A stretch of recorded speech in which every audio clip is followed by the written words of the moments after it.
নমস্কার বন্ধুরা, আশা করছি আপনারা সকলেই খুব ভালো আছেন। বেশ অনেক দিন পর আমি আরও একটা বড় ভিডিও নিয়ে চলে এসেছি। আর শুধু বড় ভিডিওই নয়, এখানে আমি আপনাদের সাথে শেয়ার করব যে আমাদের একটা বড় ট্রিপ। তার আগে আমি ভিন্ন রসদ চ্যানেলে সকলকে স্বাগত জানাচ্ছি। আর আমার চ্যানেলের ভিডিওগুলো যদি আপনাদের ভালো লেগে থাকে তাহলে অবশ্যই লাইক, কমেন্ট এবং সাবস্ক্রাইব করে দেবেন।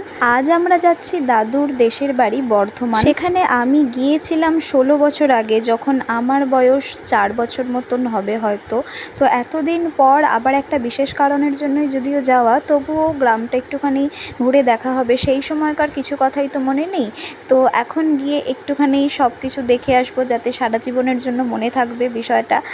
আর আরও একটা বিশেষ জায়গায় যাওয়ার আছে, তো ভিডিওটা না স্কিপ করে দেখতে থাকুন।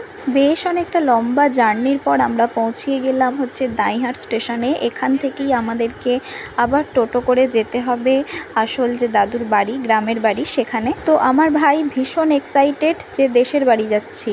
আদতেই যে ওর দেশের বাড়ি গিয়ে কতটা ভালো লাগবে সেটাই হচ্ছে এখন দেখার। আর এই যে চারিদিকে সবুজ গাছপালা, চাষবাস, মাঠঘাট, এগুলো তো আমাদের এদিকে দেখাই যায় না।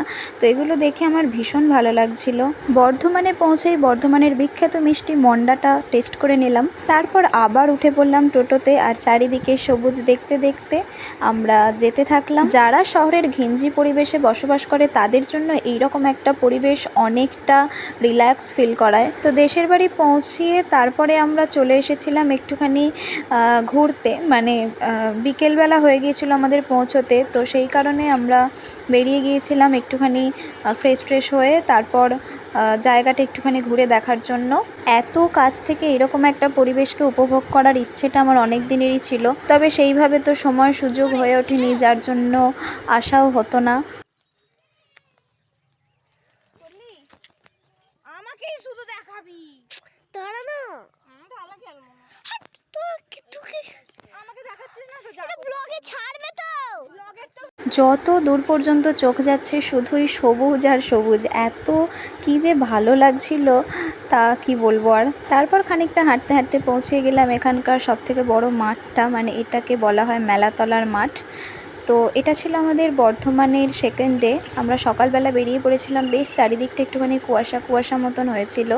তো হাঁটতে হাঁটতে বেরিয়েছিলাম একটুখানি, চারিদিকটা দেখতে বেশ ভালো লাগছিল। আর বাড়ির আশেপাশেই যেহেতু মানে পুরোটাই এরকমই পরিবেশ, তো ভীষণ ভালো লাগছিল থাকতে ওখানে। এইরকম প্রাকৃতিক পরিবেশে আর কিছু হোক নাই হোক, অন্তত প্রাণ ভরে নিঃশ্বাসটা নিতে পারা যায়। তবে যার যেটাতে অভ্যাস, আমাদের তো এতটাও নিস্তব্ধ, এতটা চুপচাপ জায়গাতে থাকার অভ্যাস নেই। তো বেশি দিনের জন্য আবার এখানে থাকতে মন করবে না। তবে আমার ভাইয়ের রিভিউ শুনে বুঝলাম ও এখানে 1 মাস 2 মাস যতদিন ইচ্ছা ওকে রাখা যেতে পারে ও ততদিনই থেকে যাবে। কারণটা হচ্ছে ওখানে খেলার প্রচুর জায়গা পেয়েছে।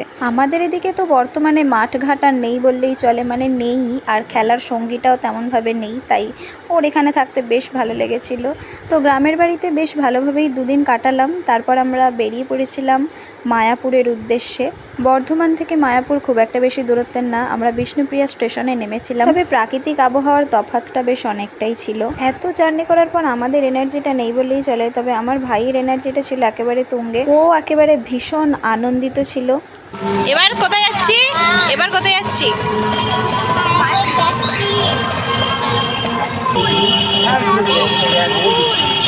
কত বেলায় চান। এখন আমরা পৌঁছে গিয়েছিলাম হচ্ছে লঞ্চ ঘাটে, আর ওই যে দূরে দেখা যাচ্ছে মায়াপুরের মন্দির। মায়াপুর আসার ইচ্ছেটাও আমার বেশ অনেক দিনের, তবে সেইভাবে আর সময় সুযোগটা হয়ে ওঠেনি, তাই আসাও হয়নি। তো আজকে আমি যাচ্ছি, এটা ভেবেই আমার মনটা খুব খুশি। তোমার মুখটা দেখাই, কিসে চাপছো, কিসে চাপছো, জোরে বলো। হ্যাঁ,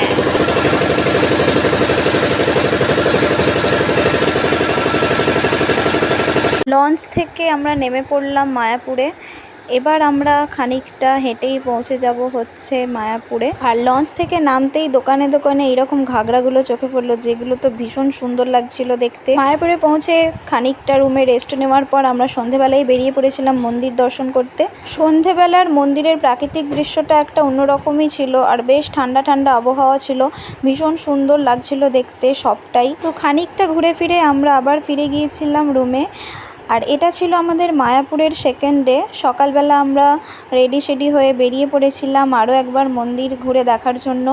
তো সন্ধেবেলার প্রাকৃতিক দৃশ্য আর সকালবেলার প্রাকৃতিক দৃশ্যটা একেবারেই আলাদা ছিল, তবে দুটোই ছিল ভীষণ আনন্দদায়ক, ভীষণ সুন্দর, আর চারপাশটাও দেখতে খুব ভালো লাগছিল। বেশ খানিকটা ঘুরে ফিরে আমরা আবার চলে গিয়েছিলাম রুমে। আর এখন আমি আপনাদের সকলের সাথে একটুখানি শেয়ার করে নিই আমরা যে হোটেল রুমে থাকছিলাম সেই রুমটা।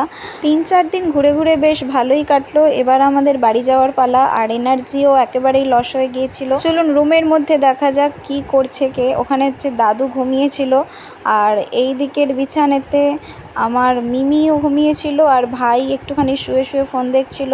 তো আজকের ভিডিওটা এই পর্যন্তই, আবার আসবো নতুন কোনো ভিডিও নিয়ে। আর ভিডিওটি ভালো লাগলে অবশ্যই লাইক, কমেন্ট এবং শেয়ার আর সাবস্ক্রাইব করে দেবেন। ভালো থাকবেন। আমাদের ঘোরা শেষ হলো।